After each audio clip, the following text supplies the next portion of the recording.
안녕하십니까, 장교수입니다. 저는 지금 서울 서초동 법원에 나와 있습니다.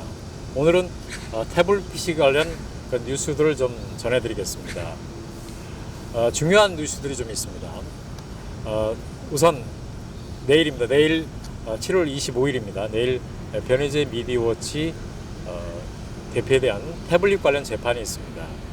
이 재판에서 전 올간조선 편집장이었던 문갑식 편집장을 증인으로 신청을 했는데 상당히 기대를 모았습니다. 왜냐하면 문갑식 전 편집장이 상당히 중요한 내용을 알고 있는 것으로 전해졌는데 증인으로 출석하지 않는다고 합니다. 좀 아쉬운 부분인데요.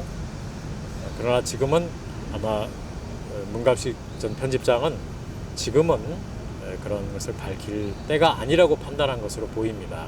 아마 적절한 때가 되면 그런 중요한 내용들을 밝힐 것으로 이렇게 예상이 됩니다.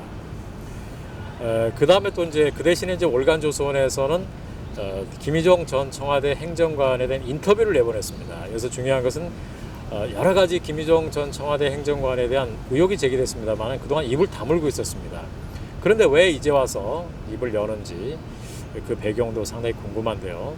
어쨌든 여태까지 지금 입을 다물고 있다가 이제 입을 열기 시작했습니다. 그래서 그 내용을 보면은 자신은 태블릿 PC 그 JTBC가 보도한 태블릿 PC의 소유자는 아니었다 이제 이런 얘기를 했고요. 그다음에 최순실은 태블릿 PC를 잘 사용하지 못한다 이제 그런 얘기도 했습니다.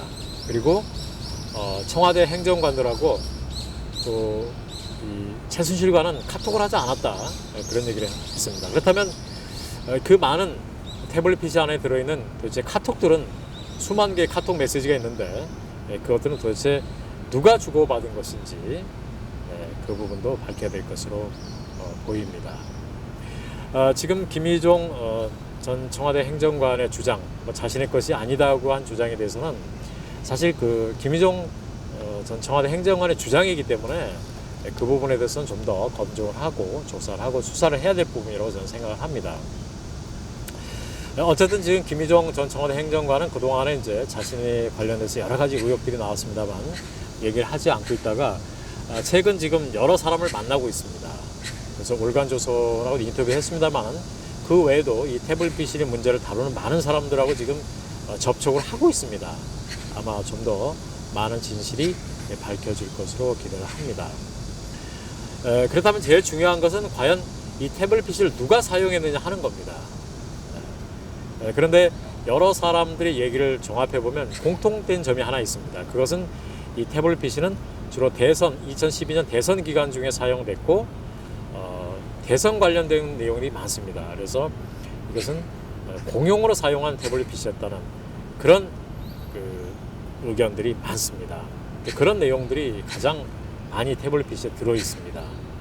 이 국가수의 분석 결과를 보면은 국립과학수사연구원의 감정 보고서를 보면은 이 태블릿 PC는 여러 사람이 접촉하는 흔적이 있다. 여러 사람이 사용하는 것으로 보인다는 그런 의견이 사실 더 중요한 내용입니다. 이 국가수는 이 태블릿 PC가 최순실의 것이라고 얘기한 적이 없습니다. 모른다고 얘기했고 여러 사람이 사용했을 흔적이 있다. 다만 또 한 사람이 사용했을 가능성도 또 배제할 수 없다. 이런 단서를 달긴 했습니다. 그래서 지금까지 여러 사람들의 증언들 그리고 그 내용들을 주로 종합해 보면은 이 태블릿 PC는 이제 핵심적인 누가 사용했느냐 하는 것이죠.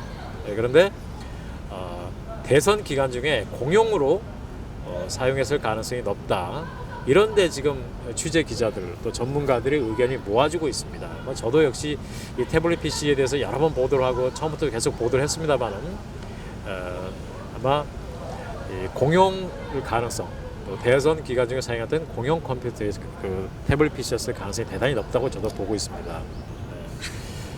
그렇다면 이 태블릿 PC는 이제 대선 기간 중에 사용하다 오랫동안 잠자고 있었습니다. 그렇다면 이걸 누가 가지고 있다가 대선이 끝나고 나서는 거의 사용하지 않았습니다. 대선이 끝나고 나서는 거의 사용하지 않았는데 그러면 어딘가에 이 잠자고 있던 태블릿 PC가 JTBC의 손에 들어갔는데 어떻게 해서 JTBC의 손에 들어갔느냐 하는 것도 문제고요. 누가 어떻게 열었느냐, JTBC 열었는데 어떻게 열었느냐 하는 거죠. JTBC는 우연히 열었다고 합니다만 우연히 열 수 있는 확률은 대단히 낮다고 합니다. 그렇다면 누군가 이 태블릿 PC에 대해서 알고 있는 사람이 이 태블릿 PC에 대해서 알려주고, 그렇다면 누군가 이걸 태블릿 PC에 대해서 알고 있는 사람이 열 수 있도록 도와주지 않았겠느냐, 그런 예상들을 하고 있습니다. 네. 그 사람이 가지고 있다가 오랫동안 보관하든지 이제 사용은 거의 안 했습니다. 그래서 가지고 있다가 그것을 결국은 JTBC로 넘어가지 않았느냐, 이런 예상을 합니다. 그런데 여기서 저희가 좀 주목해야 될 사람은 바로 이 태블릿 PC의 개통자인 김한수 전 청와대 행정관입니다. 김한수 전 청와대 행정관은 이 태블릿 PC 문제에 대해서 입을 다물고 있습니다. 그래서 많은 사람들이 지금 김한수 행정관을 주목해야 된다, 이렇게 지금 얘기를 하고 있습니다. 이제 김희종 전 청와대 행정관은 입을 열기 시작하고 지금 기자들도 만나고 많은 사람들을 만나고 있습니다. 아마 상당히 많은 사실이 밝혀질 것으로 예상이 되고요. 그러나 이제 꽁꽁 숨어 있는 사람이 김한수 전 청와대 행정관입니다. 김한수 전 청와대 행정관은 이 태블릿 PC 실질적인 소유자입니다. 법적으로는 이 태블릿 PC 개통자가 김한수 전 청와대 행정관이기 때문에 김한수 전 청와대 행정관부터 조사를 해야 됩니다. 그러나 김한수 전 청와대 행정관은 그동안에 검찰이나 특검에서 적극적으로 조사를 하지 않았고요. 또 재판 과정에서도 증인으로 요청해도 법원에서 받아들이지도 않았고, 김한수 전 청와대 행정관 자신도 이 문제에서 입을 꽉 닫고 있습니다. 그렇기 때문에 아마 누군가가 이 태블릿 PC를 JTBC에 전달해 줬을 가능성이 높다고 보는 것은 앞서 말씀드린 대로 쉽게 열기가 어려운데도 불구하고 JTBC가 금방 열었다는 것은 누군가의 조력이 있지 않았겠느냐. 그 조력자가 바로 이 태블릿 PC를 잘 알고 있던 사람들, 또 사용자가 아니겠느냐 하는 그런 예상을 할 수 있습니다. 그런데 지금까지 지금 태블릿 PC 개통자이면서도 태블릿 PC 안에 들어있던 많은 사람들, 이 사람들에 다 조사를 하고, 가장 좋은 것은 국가수에서 다시 정밀해서 다시 감정을 하고 또 수사를 해야 될 겁니다. 또 더 좋은 방법은 특검을 해서 아주 철저하게 명명백백하게 밝혀내야 될 겁니다. 그러나 지금 현재로서 또 주목을 받고 있는 사람은 김한수 전 청와대 행정관입니다. 그래서 여러 정황을 볼 때 김한수 행정관에 대해서 김한수 행정관이 좀 입을 열다면 상당히 많은 것을 밝힐 수 있지 않을까, 그런 예상을 합니다. 지금까지 태블릿 PC 소식을 전해드렸습니다. 한국시사뉴스 장종수입니다.